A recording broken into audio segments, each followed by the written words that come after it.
This video is going to cover how to use the Plans tab for the final graduation audit, so the semester prior to graduating. This can be used in lieu of the blue planning sheets, and the beautiful thing is it's stored in the computer, so if the student needs to go back to it, if you need to go back to it as an advisor, if the department head needs to go back, the registrar's office wants to see what took place, by entering things within plans and within notes over here, most everything that's important can be noted in there without shuffling a piece of paper across campus. So let's go ahead and look at how this would work. So this is going to be a very simple plan. Looking at this student, first thing we're going to do is look at the degree in Bachelor of Science. This student needs 5 more upper division hours, and they have major requirements left. So we're going to go ahead and scroll down to the major requirements. Within the major requirements, we see that there are 2 classes in Biology 409, 409 lab. We have Kines 370 in the lab, 487 and 494. And that would be it for the requirements. We're lucky on this one because all of them are courses, so those are the easiest ones to make the plans on. So let's go ahead and start a plan. You're going to be given 2 options when you get Create Plan. One is select a template. Templates are going to be used for first-time freshmen, and we're not ready to use that yet. So just get in the habit for now of using blank plan. Generally in the future, if it's a student who's a current student, you'll always be creating a blank plan and customizing it to the student. So we're going to go ahead and say blank plan. So we're going to call this one the final graduation plan. It's nice, it has spell checks, so let's go ahead and make sure that it's spelled right.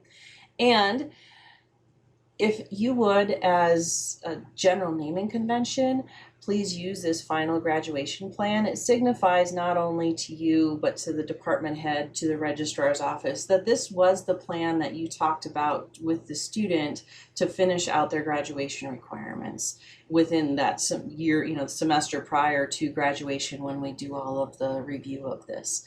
So you're going to make the plan active, and you have an option to lock it. What locking it does is it makes it so that the student can't change the plan. You can change the plan, the department head can change the plan, but the student cannot change the plan. You have your choice here of add term, delete the selected term, or notes. Please do not use the notes. If you're going to use notes, use this note section right here. So we're going to go ahead and add a term. It will auto-populate a list that says here are the future terms, current and future. So we're going to choose spring semester. Then, so we have our spring semester term that was just added. You have several ways to add things now. We have still needed and we have courses. So if we use still needed, we can use these drop downs. If you use courses, what it will do is it'll give you a list of all of the departments, and then if you click on the blue mark in them, it'll open up every class in it and you can drop and drag. So let's look at still needed. Within still needed, there's the degree in Bachelor of Science and major in Exercise Science. If you click on the little blue arrow, nothing happens in degree in Bachelor of Science, but if you hover over the words, it tells you what's missing out of it. So in this case, we need 5 more upper division credit hours. Same thing, if we go ahead and hover over major in Exercise Science, it says that we need to have a 2.0 in the major. Currently the major is 3.72, so the student is not even close to the 2.0. And they need a C or better in all major courses. So C or better in all major courses is an important note. If we go ahead and use the little blue arrow again, then what will happen is all the courses that we note as not met are just nicely listed here. So we can take Biology 409, we can drop and drag it into the gray bar of the spring 2016 term, drop and drag it over to there. So we now have the 2 classes in, so let's get these next 2 classes in. So get the Kines 370 in the lab, get Kines 487 and Kines 494. I did say that the minimum grade in each of these was a C based on the notes. Let's change those all to a C and let's save this. There's 2 ways to check that everything is met. the best way to do it is to use the audit at the bottom down here. And it will rerun a quick audit for you. With this audit, you'll notice that it's at 98%. A student can't get higher than 98% when they have classes in progress. In order to get to 100%, they actually have to finish the courses and get the grades. So everything is planned accordingly, so they're at 98%. We have a degree in Bachelor of Science. The upper division one is now checked as met. The major requirements have a blue tilde. If we scroll down, there are no unchecked boxes, and within the major, which was our other area, every single thing either has a checkbox or a blue tilde. So this student is done. If you'll also note, it does say Biology 409. It's in the plan for spring 2016, and it does list how many credit hours each class is taken for. So this plan is good. The other way to do it is in this Still Needed over here, you can click Refresh.